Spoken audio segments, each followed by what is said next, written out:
Everyone. तो आज का जो टॉपिक है जिस पे मैं बात करने वाली हूँ वो है पोस्ट प्रेगनेंसी हेयर लॉस। तो जो बाल हमारे झड़ते हैं प्रेगनेंसी के बाद, तो उसका क्या रीज़न है और इसके क्या क्या सॉल्यूशंस है, बहुत ही जल्दी जल्दी मैं बात करूंगी और बहुत ही कम से कम टाइम में अपने जो जो पॉइंट्स हैं वो मैं कवर करने की कोशिश करूंगी। तो फर्स्ट थिंग तो ये है कि हेयर लॉस क्यों होता है ये हमें जानना है।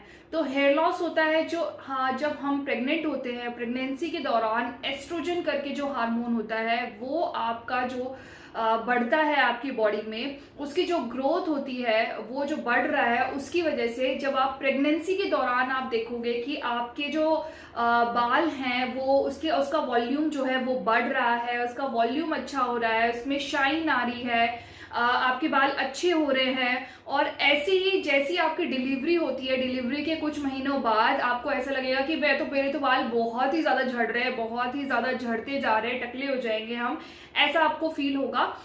लेकिन अब मैं बताती हूँ कि इसका क्या रीजन क्या है। जो एस्ट्रोजन जो हार्मोन है जो आपकी बॉडी में बढ़ रहा है, जब वो प्रेगनेंसी के दौरान वो आपकी बॉडी में बहुत ज्यादा बढ़ रहा होता है, तो इस वजह से आपके बालों की जो ग्रोथ है वो अच्छी हो जाती है, शाइन आती है, वॉल्यूम में आपको ज्यादा लगता है, क्योंकि उस टाइम पे आपका जो हेयर लॉस है वो नहीं होता है। और जो हेयर लॉस है, ऐसा नहीं है कि प्रेगनेंसी से पहले हमारे बाल बिल्कुल ही नहीं झड़ते थे, ऐसा किसी के साथ नहीं है, सबके बाल झड़ते हैं।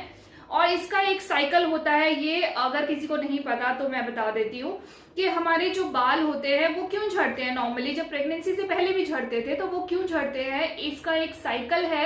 और वो ये है कि जब आपके बाल थोड़े से बड़े होते हैं, बड़े होते होते आप एक जगह पे स्टॉप हो जाते हैं, आप देखते हो कि उसकी जो ग्रोथ है वो और लंबे नहीं हो रहे, तो जब और ज्यादा लंबे नहीं हो रहे तो वो एक टाइम पे फिर टूट के गिर जाते हैं। ये एक साइकिल है बालों का, हेयर लॉस होने का, मतलब बाल टूटने का। ये सबके साथ होता है, प्रेगनेंसी से पहले भी थोड़े बहुत सबके झड़ते हैं। तो होता ये है कि जब एस्ट्रोजन नाम का जो हार्मोन है वो जब बढ़ता है आपकी बॉडी में, तो प्रेगनेंसी के दौरान जो है वो आपके जो बाल हैं जो ग्रो होकर के जो एक जगह पे रुक गए हैं वो टूट के नहीं गिरते हैं।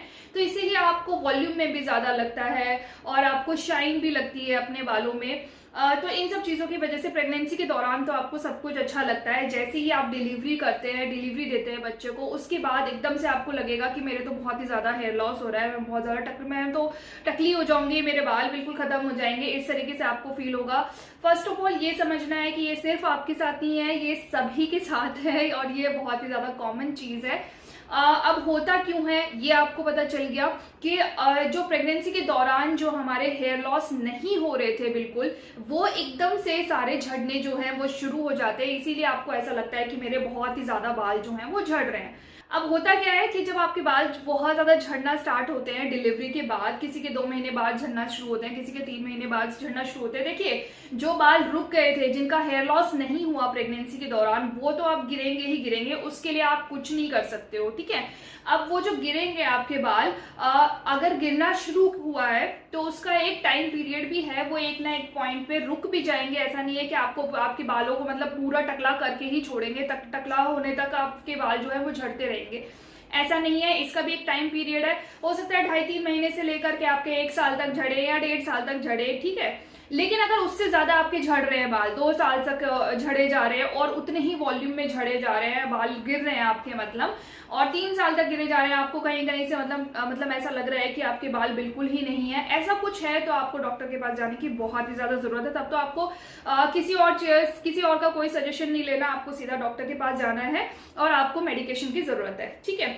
अब आप इसका सॉल्यूशन, जब आपके नॉर्मली जब 2.5-3 महीने से झड़ना स्टार्ट हुए हैं, तो इस चीज को समझना है कि ये एक परमानेंट चीज नहीं है, ये एक टेम्परेरी चीज है। एक पॉइंट पे आपके जो बाल है वो झड़ने बंद हो जाएंगे और आप सही फील करोगे, बिल्कुल भी टेंशन लेने की जरूरत नहीं है इस चीज के लिए। तो जो चीजें हैं, वो जो चीजें आप कर सकते हो वो ये है, फर्स्ट थिंग ये है कि जो भी आपको मेडिसिन दी हैं डॉक्टर ने, मतलब कैल्शियम की, आयरन की, जो पोस्ट डिलीवरी के बाद जो डॉक्टर्स देते हैं जनरली, वो आपको मिस नहीं करनी है, वो आपको कंटिन्यू करनी है। अगर नहीं दी है तो डॉक्टर से जाके आप बात कीजिए कि अगर आपको जरूरत है तो वो आपको मेडिसिन जो है वो देंगी। सेकेंड चीज है, आप अपनी डाइट का ध्यान रखिए। डाइट में आप विटामिन सी जो है वो ज्यादा से ज्यादा लेने की कोशिश कीजिए।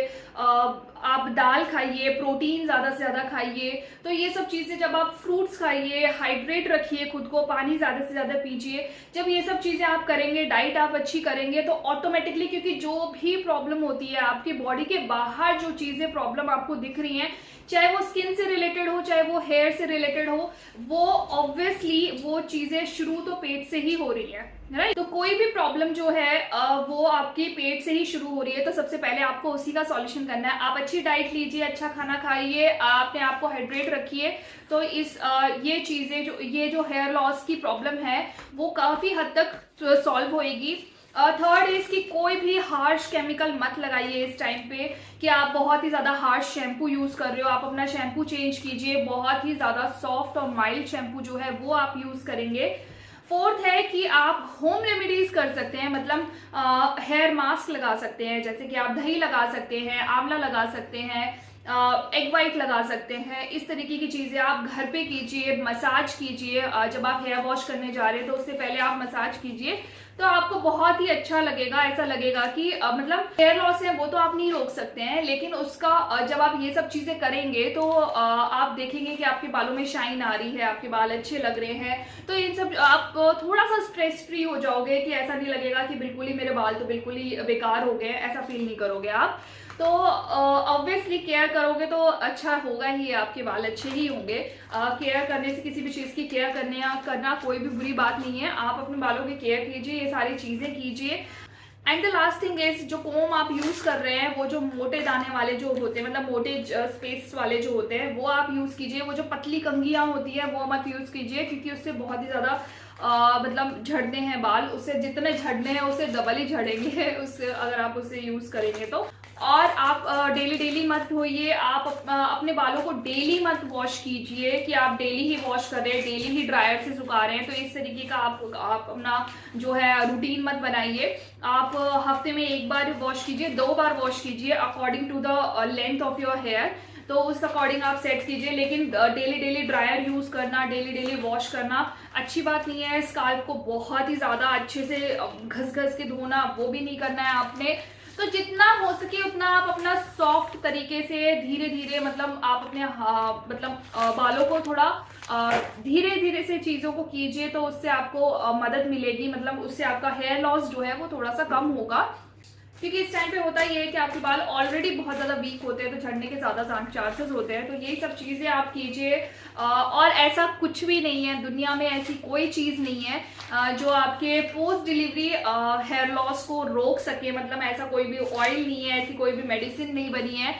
तो ये ऑब्वियस है कि हेयर लॉस होगा, उसका बहुत ही ज्यादा स्ट्रेस नहीं लेना है, क्योंकि स्ट्रेस के कारण भी बाल झड़ते हैं। अगर आप ब्रेस्ट फीडिंग से रिलेटेड स्ट्रेस ले रहे हैं या किसी भी चीज से स्ट्रेस, तो आपने लेना ही नहीं है। उससे जितने झड़ रहे हैं उससे और भी ज्यादा झड़ना स्टार्ट हो जाएंगे। तो बस यही सब चीजें हैं जो मैंने भी अपने पोस्ट प्रेगनेंसी के दौरान फील किया है। जिन चीजों से मुझे सॉल्यूशन मिला है, वो सब कुछ मैंने आप लोगों के साथ डिस्कस किया है। तो उम्मीद करती हूँ आप लोगों को वीडियो अच्छा लगा होगा। तो प्लीज लाइक कीजिएगा, शेयर कीजिएगा, सब्सक्राइब कीजिएगा मेरे चैनल को, और अपना बहुत सारा ख्याल रखिएगा। Bye bye, take care.